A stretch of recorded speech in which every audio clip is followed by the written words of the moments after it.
সমাধান হবে। যখনই মানুষ চিন্তাযুক্ত হয় তখনই আল্লাহর শরণাপন্ন হয়। এটাই আল্লাহর প্রিয় বান্দাদের বৈশিষ্ট্য। বিপদের সময় নামাজ ও ধৈর্যের মাধ্যমে আল্লাহ তাআলার কাছে সাহায্য চাইতে হবে। আশা করা যায় আল্লাহ তাআলা বান্দার যাবতীয় বিপদ আপদ তথা সমস্যার সমাধান করবেন।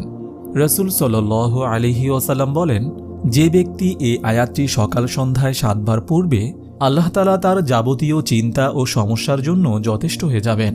চাই সে উক্ত সমস্যায় সত্যবাদী হোক বা মিথ্যাবাদী হোক। আবু দাউদ হাদিস নম্বর 5052। দোয়াটি হল, হাসবিয়াল্লাহু লা ইলাহা ইল্লা হুয়া আলাইহি তাওয়াক্কালতু ওয়া হুয়া রব্বুল আরশিল আযীম। দোয়াটি আবার বলছি, হাসবিয়াল্লাহু লা ইলাহা ইল্লা হুয়া আলাইহি তাওয়াক্কালতু ওয়া হুয়া রব্বুল আরশিল আযীম। অর্থ, আমার জন্য আল্লাহই যথেষ্ট,